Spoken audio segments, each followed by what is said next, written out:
You are a chosen race, a royal priesthood, a holy nation, a people for his own possession, that you may proclaim the excellencies of him who called you out of darkness into his marvelous light. O Lord, we come before you at this time of need to ask of your healing hand on those who are ailing from all and any afflictions. We ask for your mercies as we navigate through this time of pandemic. We ask that you give us wisdom, humility, and the spirit of discernment. Above all else, we pray your grace and covering, especially over our health team and the Honorable Premier. We say thank you in advance for restoring the health of those of us battling with any illness and keeping your merciful hand over the well-being of our citizens and residents. Amen. Good afternoon, and as usual, we'll allow the Honorable Premier, Dr. Ellis Lorenzo Webster, to open us up. Premier? Good afternoon to you, our moderator and minister. Good afternoon to Commissioner of Police, Mr. David Lynch, and the media and all our ministers who are on. Just want to say happy Friday, and thank God for another week that has passed, and without loss of life, and certainly understanding where we are. I have a speech to make, but I want to save it till after. So if it's okay with you, moderator, minister, I'd like to go into the health update. Today, again, our CMO, permanent secretary, they're working on some other pressing issues, and so I will stand in place. Although I'm a poor replacement for them, I will certainly give the update. Want to say that as of 3 o'clock today, we have 64 positive COVID-19 cases. Out of this is still related to the cluster. The contact tracing continues. 1,414 persons have been tested so far. There are 57 adults, 7 children. I would like to report that one 42-year-old male was admitted to the isolation ward with symptoms of respiratory distress and dehydration. Condition is guarded but stable. And as I said, the contact tracing is continuing. In terms of vaccinations, we have 7,713 persons registered. Of those, 6,885, that is 6,885 have had their first dose, and of those, 2,473 have had their second dose. I would like to ask that persons continue to register, continue to get vaccinated, because this is a way that we can protect our health, protect the community, our brothers and sisters, and get to a state of normalcy. Thank you, and that's it for now. We'll speak more later. Thank you very much, Premier.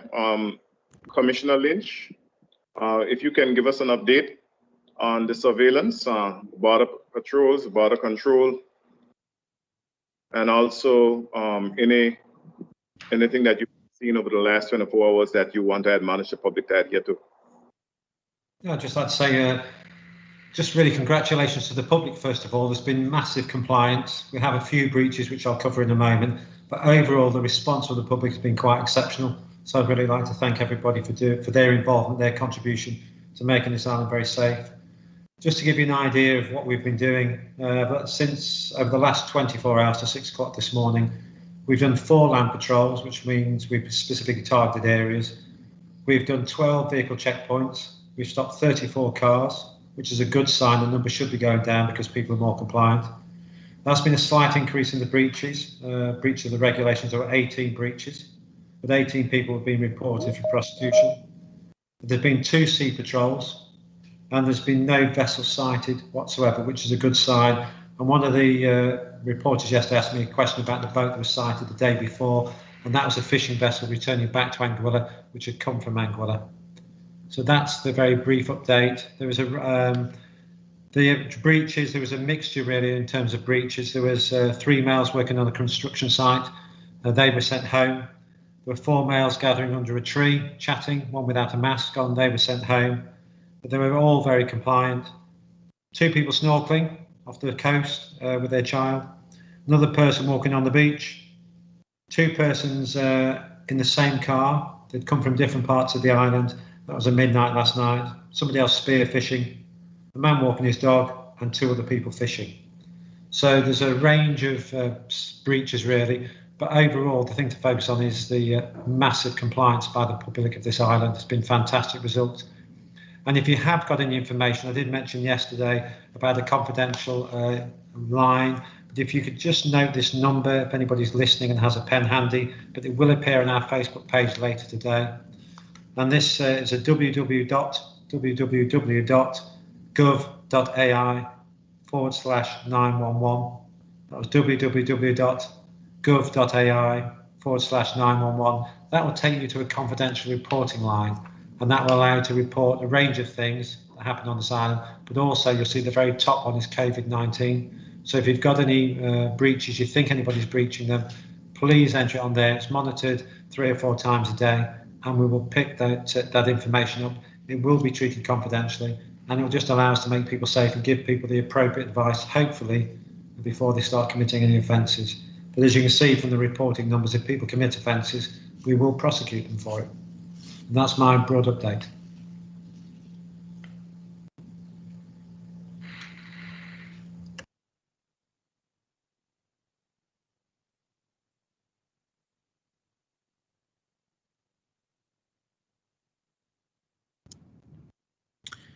I'd like to thank the Commissioner for that update. I think that is very helpful.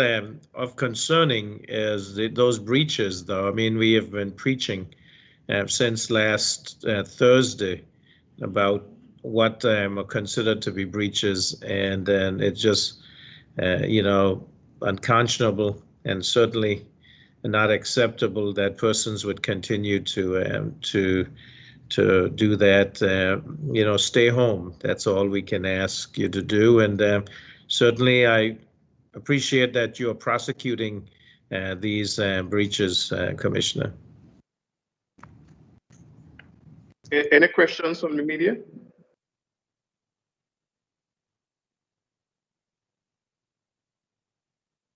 Dan William, go ahead. Good afternoon again on a Friday afternoon. James Harrigan here from England. I read with interest the letter from Lord Ahmad, and I am very much impressed with it. I take note of the fact that he mentioned his admiration for St. Helena, which had the vaccination within 4 weeks. I want to know if he's abreast or if information is given to him about Anguilla's status as far as the vaccination is concerned, and what is his impression? I would like the Premier to answer that question. Before he answers that question, the population of St. Helena, as Mr. Lynch can tell you, is significantly less than Anguilla. But as it relates to him knowing what is going on in the vaccination uptake, definitely he's fully aware. But Premier, can you chime in? I think that you've answered it. He is aware through the governor's office of what is happening here in Anguilla with the vaccination program, the COVID status, and the other issues. So yes, I don't know, in terms of St. Helena's, vaccination, I don't know, how soon they got theirs done. Certainly, we've been sitting on ours since February the 5th, the vaccination doses, and certainly we would have hoped that by now we were further along. a follow-up to that question, let me ask you this one, Premier. Is any plans by government to really push the campaign for vaccinations any further than you have done so far?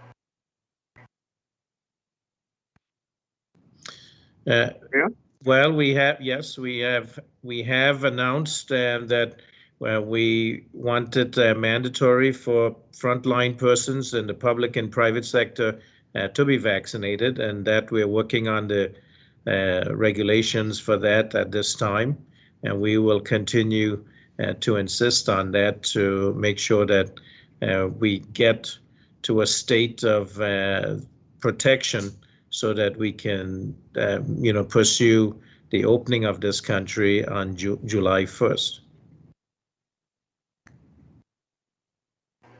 Yesterday, I asked a question about tourism.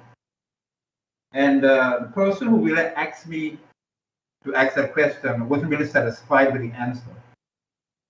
I would like to rephrase that question again and ask if it's possible to do bookings as of May the 7th.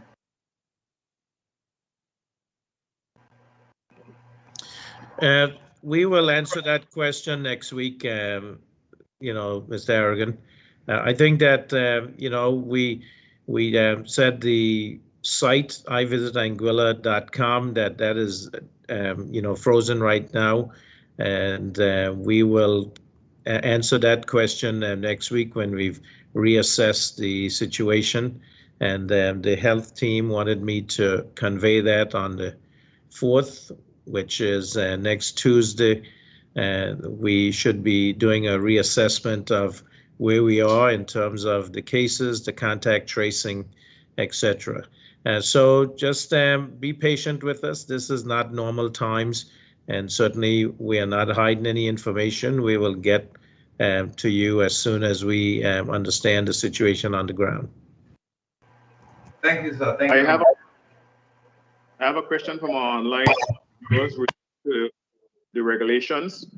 And we have the regulations allow for farming and fishing, registered fishers. But the question is related to animal husbandry and whether or not persons who are involved in animal husbandry can leave their premises to take care of their animals and to collect bush, chopped bush, wild mobosa and the like to feed their animals. Well, I think based on the regulations, that is possible between the hours of 6 a.m. and 4 p.m. I don't know if the commissioner has any specifics regarding that, but certainly that would be my understanding.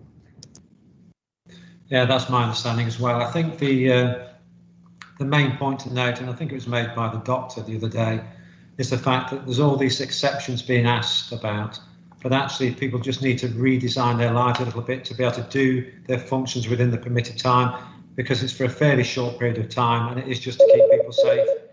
So it's really important that people try and redesign their lives to fit in with this. And the aim of this ultimately is just to try and keep people apart whilst we go through this difficult time.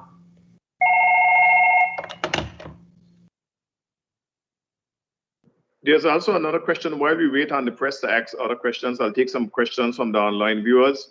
There's a question related to elder workers.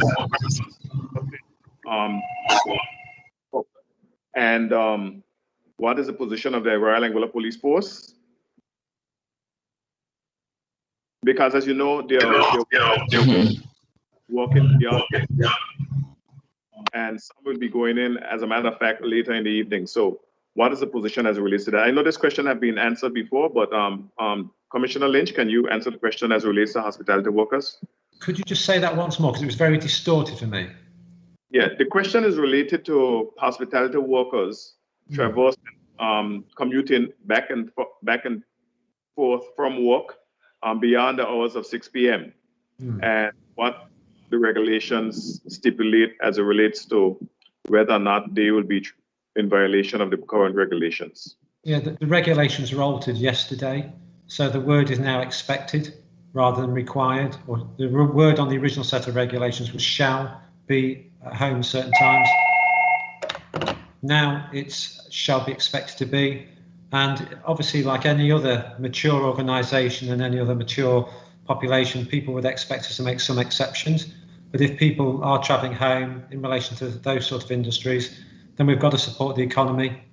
So we will definitely look at those. But it's very hard to set up a system to try and create a database that's got every single exception with every single name on it, because we're being asked for this by different agencies, different industries. But fundamentally, we'll be flexible, and the regulations have been adapted to allow us to be flexible. So I'm very grateful to the AG, the governor, etc., the DG, for all the work they've done on those regulations. I'll take a question from DJ Hammer of Class FM. Yes, good afternoon to you. We know the circular by the Health Authority of Angola relative to the closure of the temporary closure of the pharmacy. The question is, what accounts for the closure of the pharmacy at the hospital at this critical time of illness on the island? Premier? Yes, certainly I saw the notice, and that is because they're doing some contact tracing. That's all I can say at this time. Certainly will be updated by the Ministry of Health and Health Authority as things develop. Okay, and I had a question for you yesterday, Dr. Webster, and the person who sent the question were not too satisfied with the answer. Relative to persons who are working in the office who are vaccinated and others who are not vaccinated. You recall that question that came yesterday to you from us here? That was a question that came in for you yesterday. Let me just repeat it for you. What if people are working with people who have not had vaccinations as yet? That's the question that came in to us from one of our listeners, who wish for you to repeat your answer one more time. Well, the reason why I didn't answer it yesterday is because I didn't understand the question. It's what is the question itself? The question I have from the person is, they asked me to ask you if you're working with people in the office who have not had the vaccine as yet. They're wondering, for example, perhaps what is the way forward, I guess. So this is what came from me from online. It was incomplete, really. I got you. So basically, before April the 21st, we would have been encouraging persons to get vaccinated.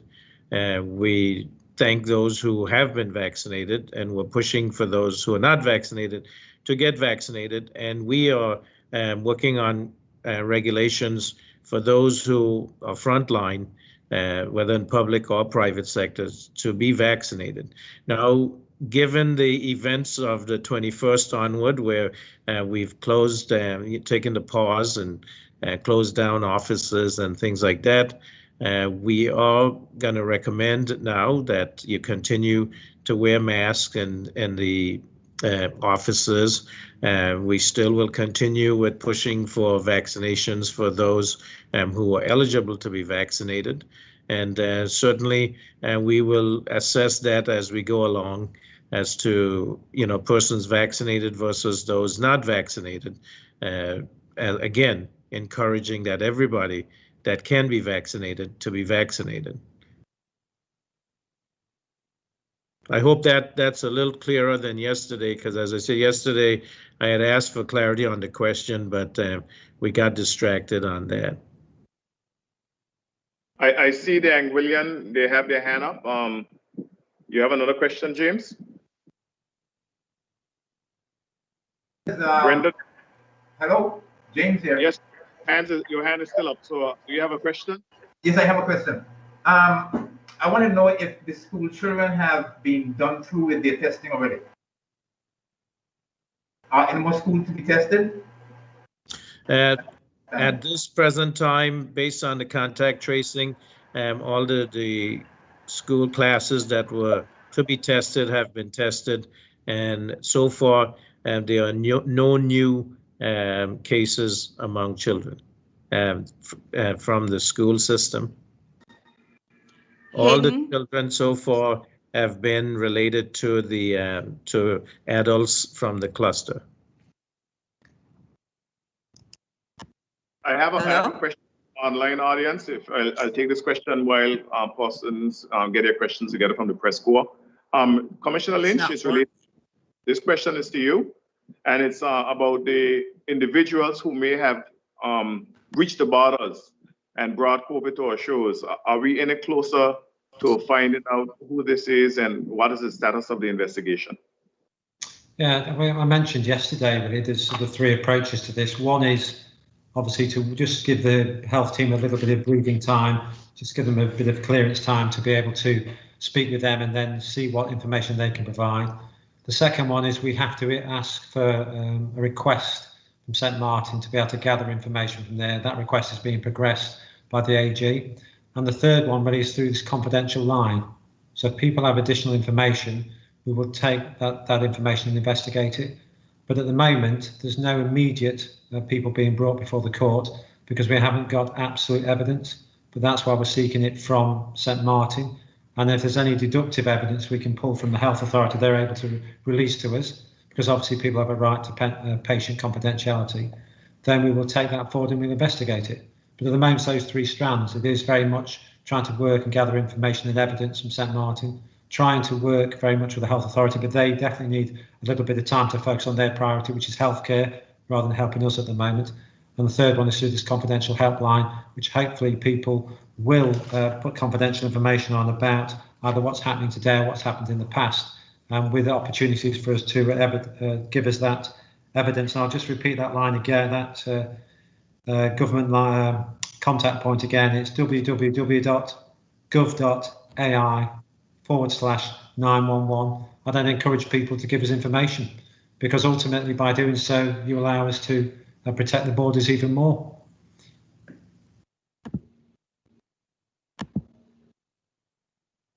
Hayden, can you hear us? Hello?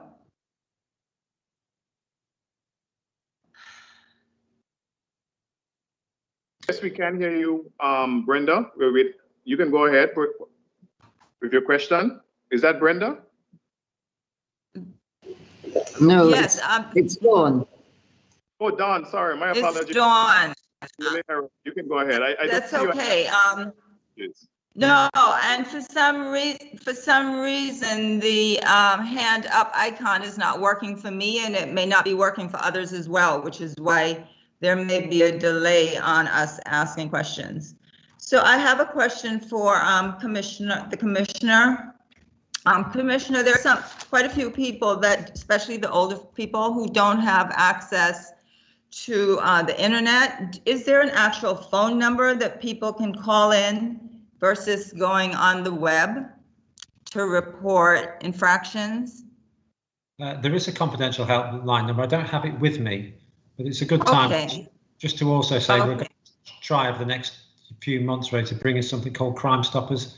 So we'll give, there's always concern when people call in saying their information isn't treated confidentially, but this was a system that will allow that information to be treated absolutely confidentially, because we only get the information, we don't get the contact details.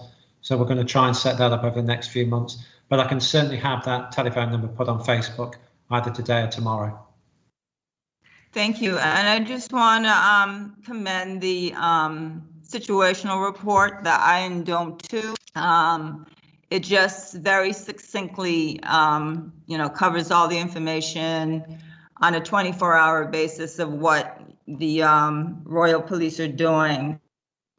Thank you. I'll thank the staff. That, and could you give me a, is there a release time for it? I checked your website right before this conference and I didn't see it. So I was just wondering if there's a particular time that it's published during the day.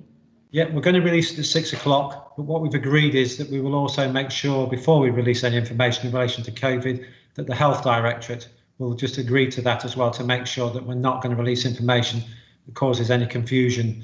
So the information will be released at 6 o'clock. The only thing will delay it is just the approval of the health team here. Thank you.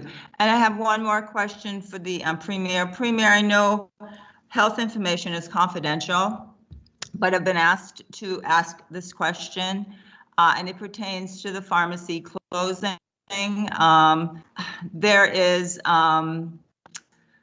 a lot of talk that there are people within the hospital that are now infected. Can you confirm that or non-confirm it for us? At this point in time, I can say that the contact tracing is continuing, and that is accounted for why the pharmacy is closed. I can't divulge any specific information at this time. Certainly the health team is still at work, and they would be the ones who would make any releases on that in that regard. Thank you. I have a question. And are there other hands up? Okay. Yeah, Felicia Hennis, Anguilla, her hand is up.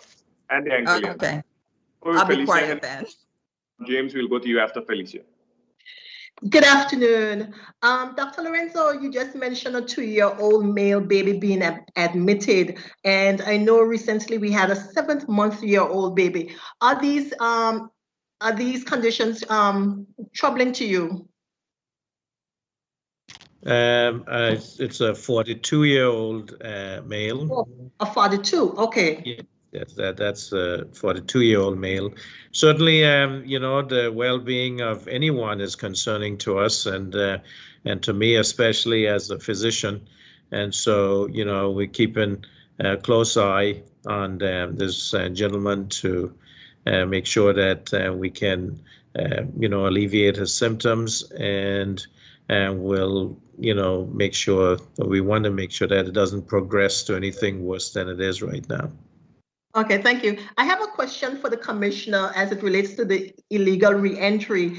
You mentioned, Commissioner, that you've sought the advice, or you've spoken to the AG and seeking to get some footage from St. Martin.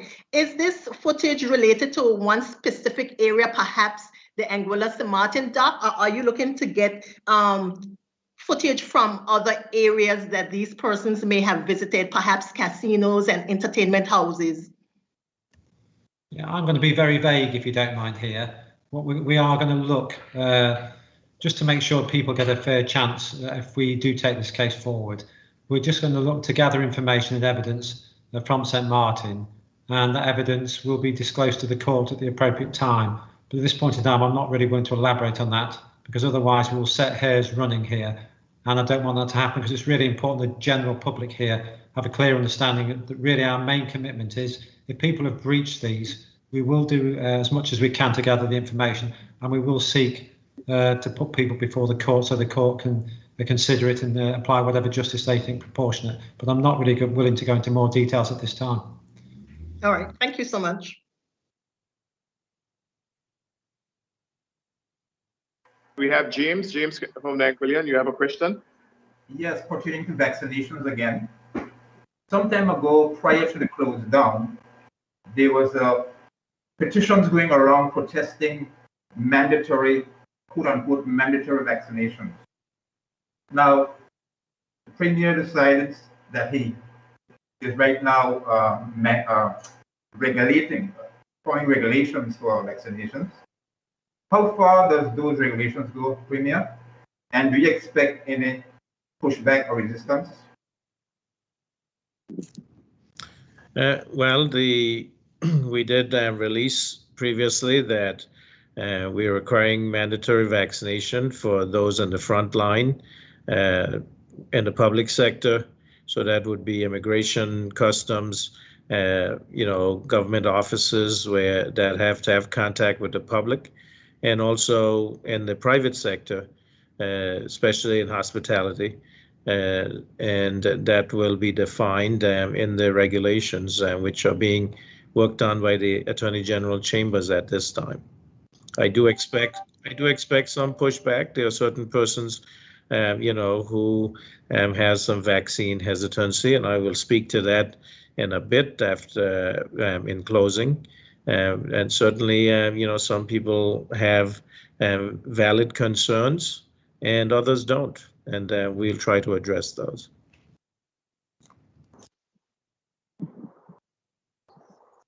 Felicia? Felicia, I see your hand is still up. You want to go ahead? Oh, sorry. That's a mistake.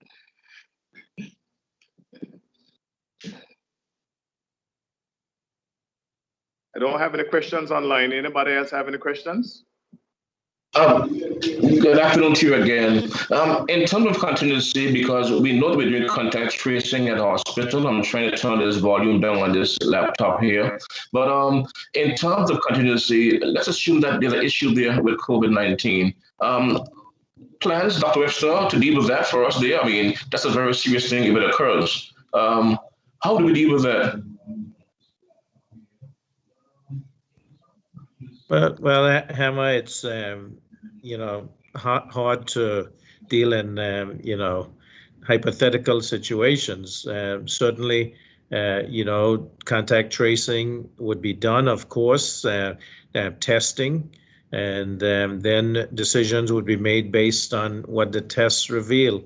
Certainly, the treatment right now would be isolation, quarantine, for any contacts that are, found, and any positive cases are treated that way. Isolate, contact trace, treat, and that's it. So that's why we are stressing vaccination, because vaccination does give us a chance to protect ourselves from the disease, from serious symptoms, from the chance of transmitting the virus, and so that's why we keep pushing vaccination as the way out from this. I have a question. Oh, go ahead. Question is from the Daily Herald about vaccinations. For the Premier, today it looked like it was a really good day. The numbers are good for both the first and the second shots over yesterday. But we still have, looks like at least 3,000 doses of vaccine to be given within 15 days or 10 working days. So my question is, at what point, if it continues on the track that it's going now, we won't get to 10,000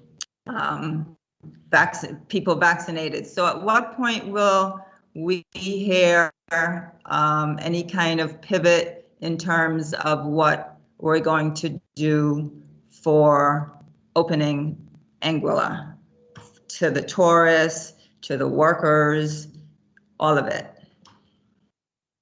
Could you hear me? Yes, I did, and that's an excellent question. The plan is that we want to continue to encourage persons to get vaccinated.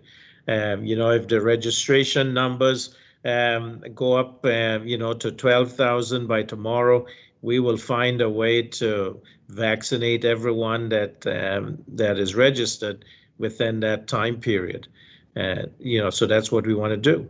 The question was asked about mandatory requirement to be vaccinated, and those, as I said, and those regulations are forthcoming, and that will increase the numbers, and then we will go from there. But the intention is to open this country by July 1st, and the only way that can happen is for everybody to do their part and stay at home now, so that we can get past this cluster, so we can get back to where we were, where there was no cases in Anguilla that we were not in control of, that were not isolated. We need to be able to do that. We need to then, get everybody vaccinated so we protect ourselves and we protect the country. And if we get there and they still haven't met the required amount for herd immunity, and then there certainly will be protocols put in place. And, persons may not be happy with the protocols that will go in place if it's not vaccinated. But so basically we will take all that into consideration as we move forward. But the plan is right now that we want to be open on July 1st, where persons who are vaccinated for 3 weeks before they come, that they'll come to Anguilla and not have to quarantine. And that may require that they have to wear masks, that we have to continue the distancing, that we, have to limit some activities. These are all, protocols which we'll be considering as we move along. Thank you. I have a question from the online viewers related to the morality of imposing mandatory vaccinations and infringement on people's moral rights and beliefs and belief systems. Well, the corollary to that is, what is the moral right to expose other persons who are, doing the right thing to, or limiting activities of a country, holding a country hostage. Those are the things that we need to take into consideration. And so, I believe that persons should have choice. But I think that when it comes to a public health emergency, even the Constitution allows that there are certain, rights, have to be taken into consideration given the population as a whole. And so those are the things that need to take into consideration. And, certainly persons have concerns, they have objections, if they're reasonable, such as medical. Those can be considered and would be considered. And in that case, the persons who are eligible, who can be vaccinated. Also providing flow study.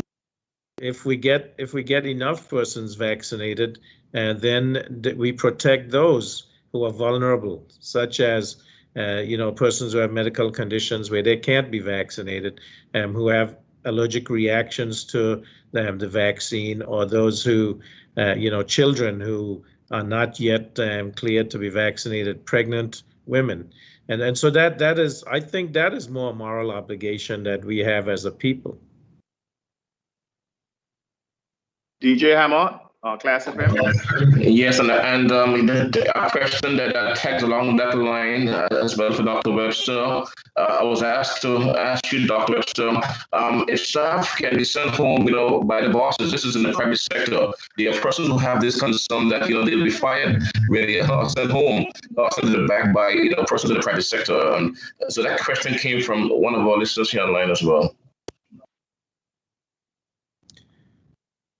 And our Minister of Labor will be addressing that, I think, coming up in the next few days. But certainly, these are all obligations that we have.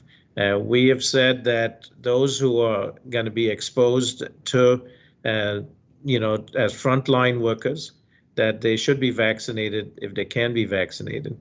If they can't, then accommodations will be done, which will include that they have to be tested, on a regular basis every week to 2 weeks at their own expense. But again, that will apply only to those who can't be vaccinated. Okay, and a question for the Commissioner of Police that came in as well.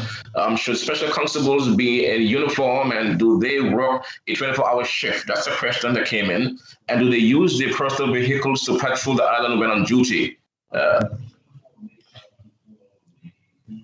I can answer the first one. I didn't quite hear the second question. Can you just repeat the second? Okay, the question.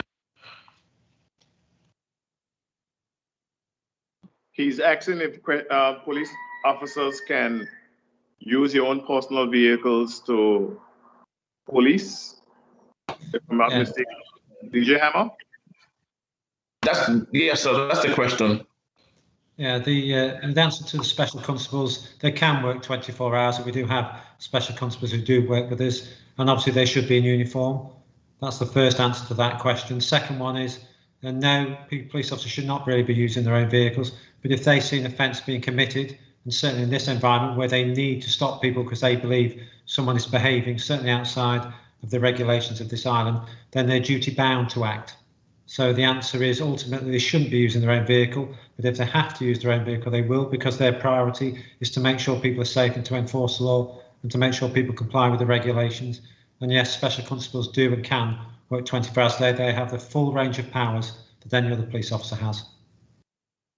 Another question for you, Commissioner. Any chance of people doing a little walking for exercising between 6 and 4 p.m., walking alone and mask? That came in as well just a short while ago. Yeah, the regulations are set. I mentioned earlier on, there's quite a few questions about people looking for small details and exemptions. The rules are clear. The background to all this is the aim is to keep people safe during a time when there's potentially high levels of infection. So people should just comply with the rules. People need to have exercise. I exercised last night after work. I was running around my garden. It's a very small garden or yard, but you can keep fit in your own house. For this short period of time, we're asking people to please comply with the regulations to keep your fellow residents of Anguilla safe, rather than trying to find exemptions to the regulations. And one more for Dr. Webster, the Premier Webster. So I was asked to, ask you this question. The person who was hospitalized, was the person fully vaccinated?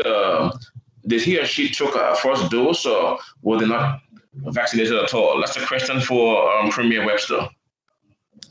I don't have that information. It is a male, but I don't know if they were vaccinated at this time. Question from James of the Anguillian. Yes, sir. This is a matter of interest, Premier. When do you expect those regulations for vaccination to be out?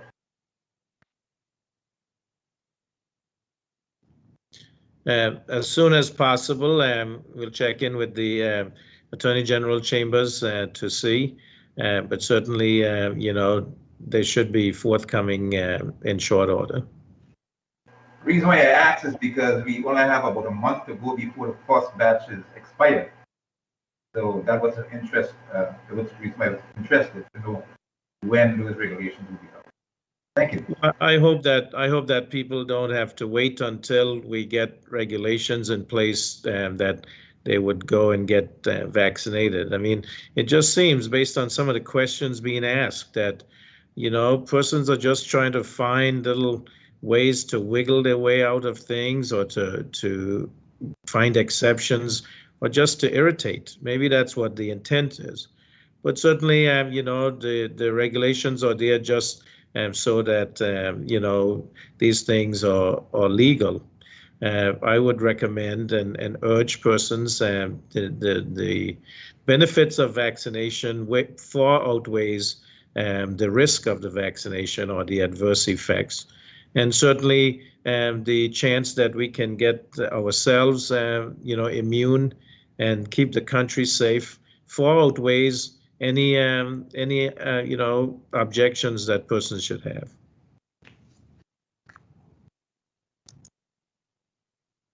Another question from Abner. I see your hand up. Class FM.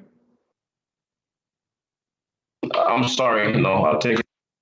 Okay, a quick question, Premier, is related to the 2011 census numbers, which 2011 was the last time we conducted a census. And the question from online viewers is whether or not those numbers that we have comes from the 2011 census. Yes, the numbers roughly come from the 2011 census.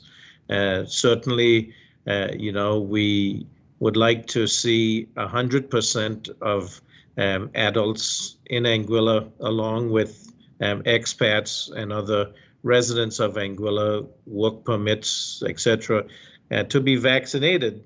That is the 12,600 number that has been put out there by the health team. We are saying we need to get at least 70% of the population itself vaccinated so that we can have herd immunity and protect the country. What I'm saying is, if we can get 10,000 done, as soon as possible, then we are well on the way to doing that and getting the country open on July 1st. We have 7,713 registered right now. I think that we can get there in short order and we have 6,885 had their first dose.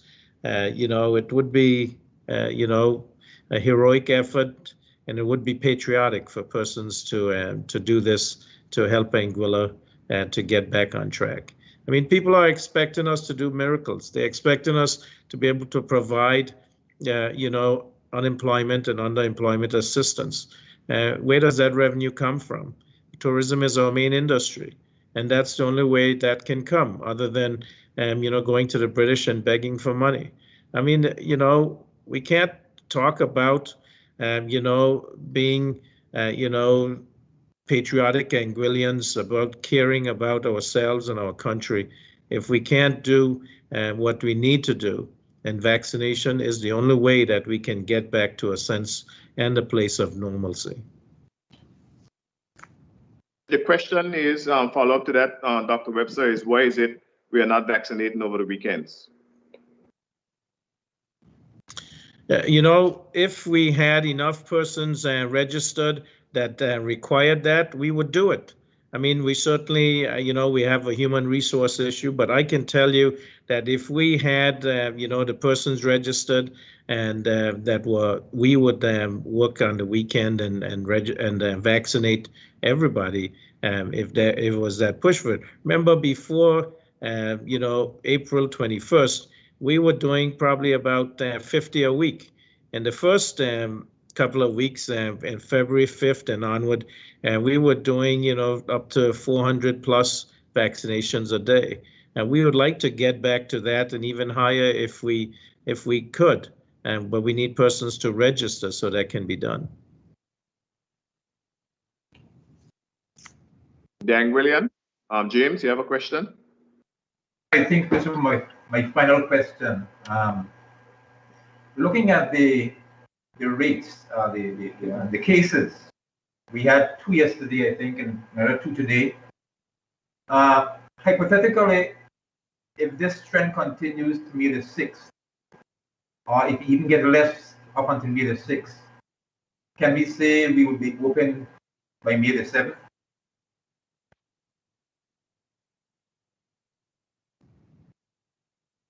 On Tuesday, we will evaluate that. The health team has put that out, and that Tuesday the 4th, that will be evaluated. And certainly it will depend on, what cases are, found between now and then, what the contact tracing, determines.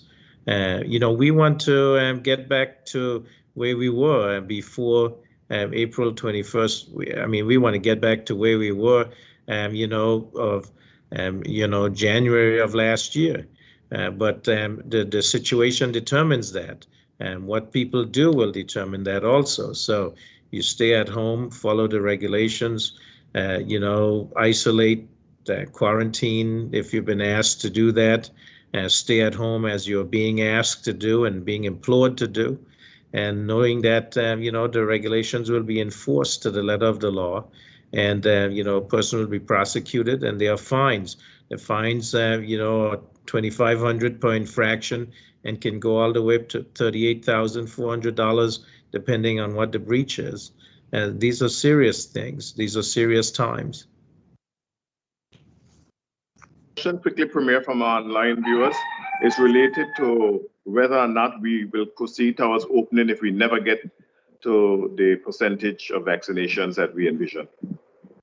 As I said earlier, the plan is that we would like to open on July 1st, regardless. Again, the circumstances will determine that, because, if we are in a state, where COVID is not controlled, then we couldn't, we'll have to take that into consideration. But that is the plan right now, that if we don't hit the 70%, we'll still open, but persons who are not vaccinated, and even, the protocols will have to be, basically will be determined by the situation at the time.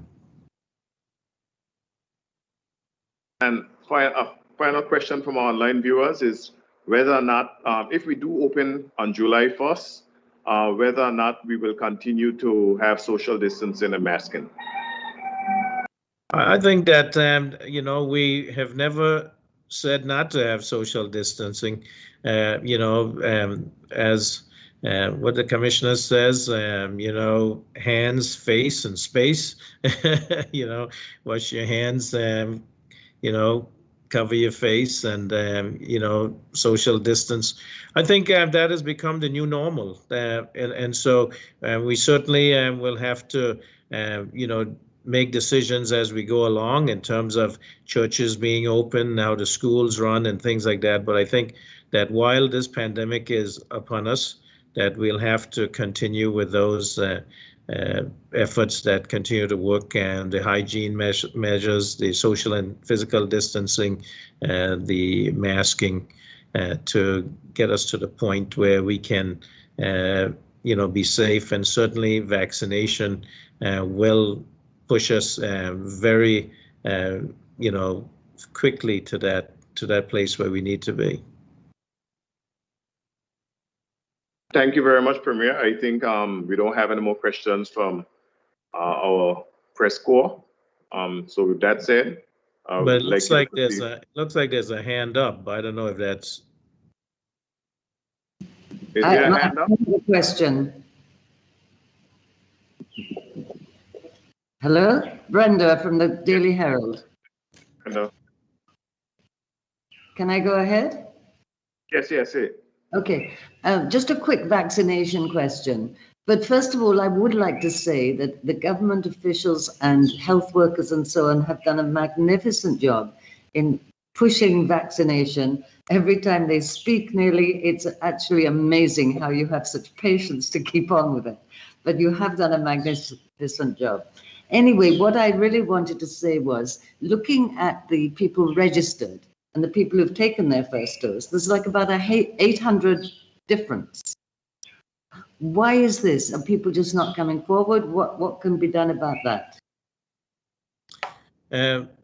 Well, Brenda, you've kind of hit the nail on the head there.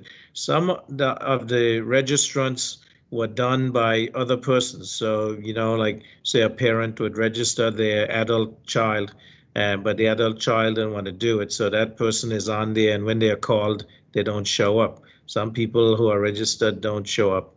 And so that is the reason why there's that gap. We certainly are going through them and calling persons. Walk-ins are still, you know, accepted. The first dose done at the Anguilla Football Association Stadium, and the second doses at the James Ronald Webster Park.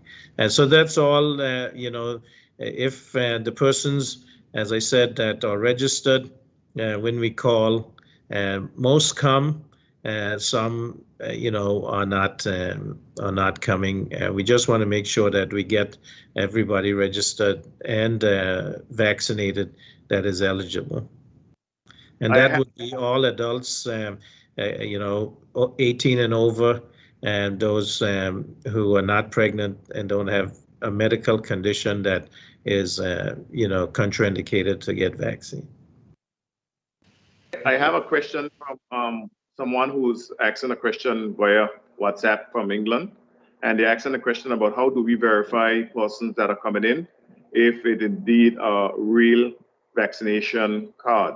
How do we verify for sure that it's not fake?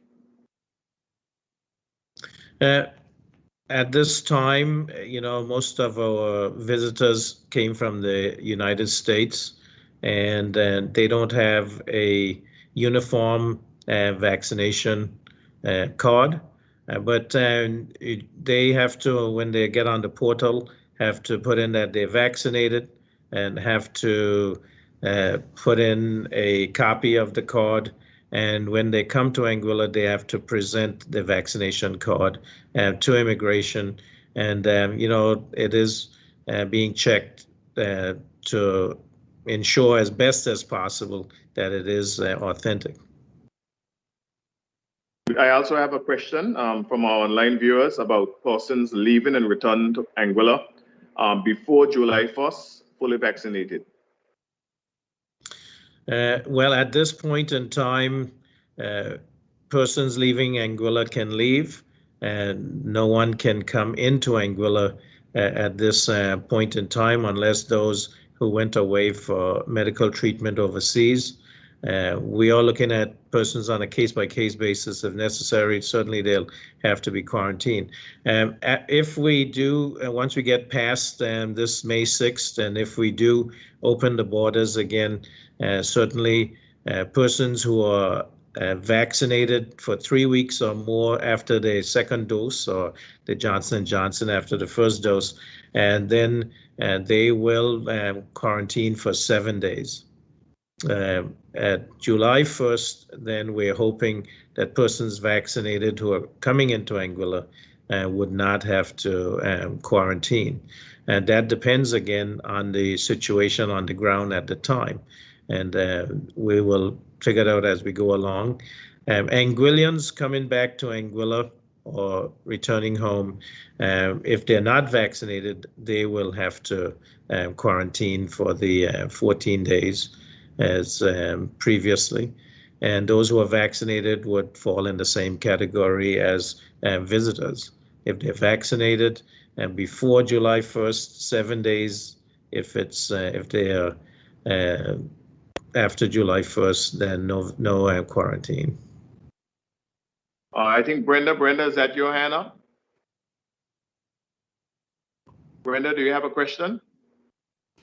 Well, I did, but you didn't see my hand, so I asked my question. But now I don't have my hand up now. I don't know what's going wrong with these hands. Okay, problem. I think we have no more questions. So, Premier, if you may, can you give us an update as it relates to when the next press briefing will be, and some closing remarks as we get out of here? I'd like for you to ask the Commissioner if he has any closing remarks before I speak, if that's okay. Yes, that's absolutely okay. Mr. Lynch?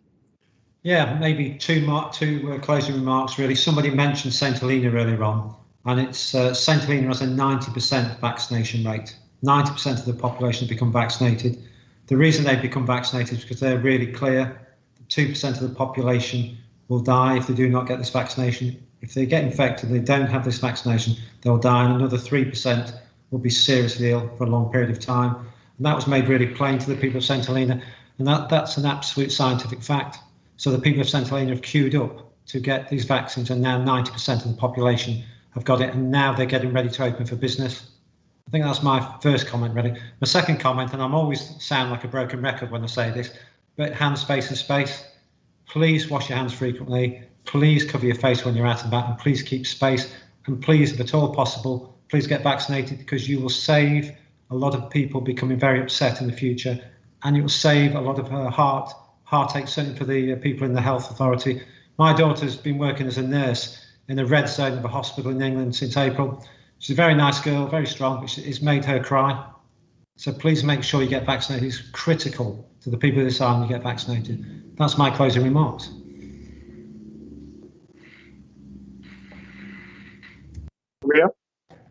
Yes, certainly. I thank you. Thank you, Commissioner, for that. I mean, you can't say it any better. You know, 2% will die, 3% severely ill, and the rest, symptoms that we certainly don't want to have to deal with. We'd like to get back to normalcy.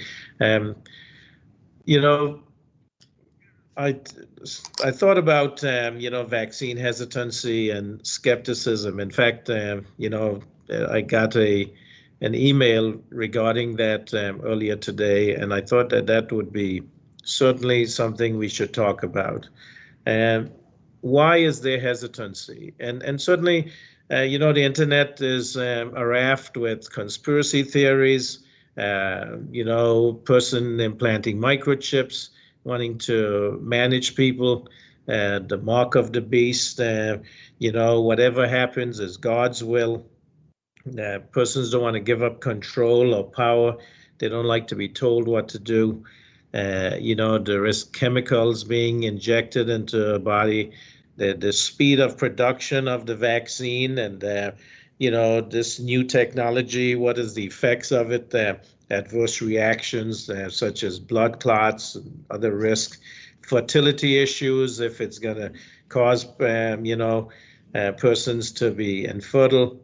lack of trust in corporations such as the pharmaceutical companies and public health agencies and government. And these are real concerns and certainly issues that we have to address, and we've tried to address them, maybe not to the satisfaction of those who are concerned about it, but certainly what I'd like to say is that the potential of vaccines to prevent illness and save lives has never been greater. There are many different vaccines over the years that we have taken, that we had to take to go to school, to travel to other countries. Diseases like smallpox and polio, which essentially almost eradicated by the use of vaccines. COVID-19 vaccine is no different. It can protect us from getting sick, prevent severe disease and COVID-19 and even death, because it is proposed that with the vaccine that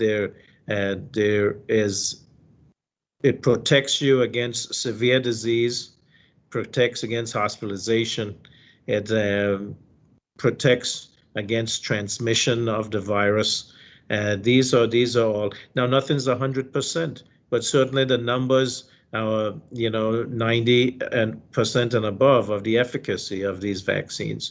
And so persons with non-communicable chronic diseases such as diabetes, high blood pressure, cancer, and the elderly, they are at higher risk for severe COVID-19 disease, and getting vaccinated can provide protection, not only for them, but them getting the vaccine, but the rest of us getting the vaccine will also protect those who cannot get the vaccine at this point in time.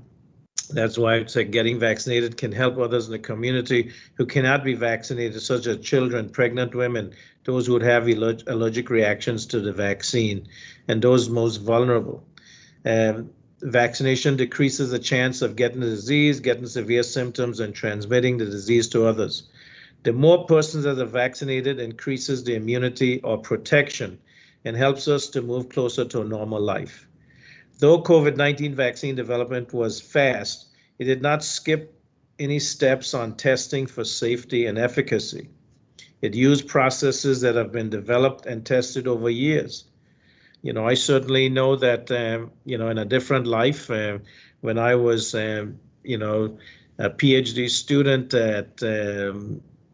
or graduate student at Yale University, I worked in microbiology and molecular biology and did work where we were looking at some of these processes that are now used to produce vaccines at a much faster rate. And a lot of money and resources and intellectual capital was put in to make sure that if there was a pandemic such as this, where the whole world was involved, that there would be fast turnover of vaccines or any other therapies so that were necessary to save lives.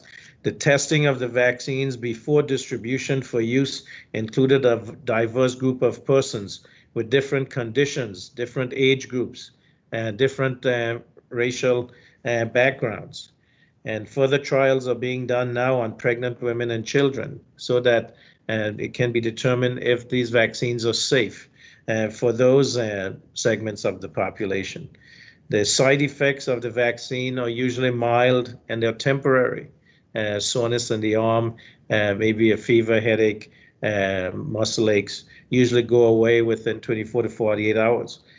Persons with common allergies can get COVID-19 vaccine. I know some people are concerned if they're allergic to penicillin or something like that, or if they have environmental allergies like to dust and pollen, that they can't get it. Yes, you can. You just have to ask your physician if you have any concerns. And when you go to get the vaccine, they keep you around for 15 minutes after to see if you have any bad reaction to it. Vaccines are safe for breastfeeding mothers, and they're not known to affect fertility. And that the science of that is the vaccine, when it's given, it helps the body to produce antibodies, because the spike protein, that is the part of the virus that would stick to the cells and cause it to replicate or multiply. That does not go into the nucleus of the cell where the genetic information for human beings would be. So it is not known to affect fertility.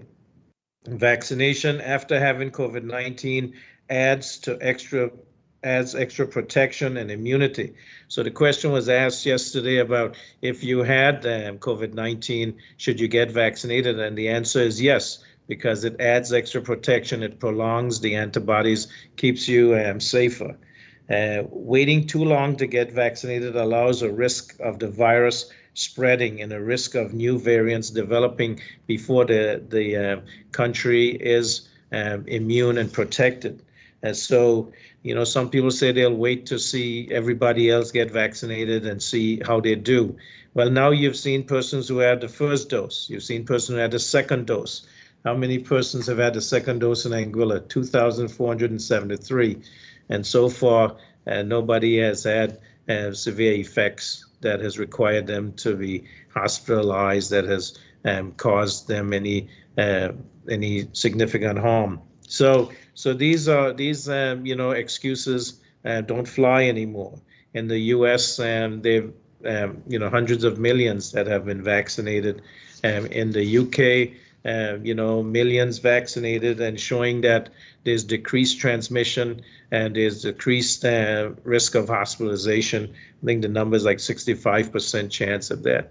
And so here in Anguilla, it can only bode us well if we are vaccinated, that we can move on with our lives and get to a point where we can get you know, our health improved and our country open, the economy back on track, so that we don't have to be concerned about you know, that we're not able to feed ourselves, provide medication, provide the services that are needed, where our children would still be able to go back to the school, physical school, rather than doing this online.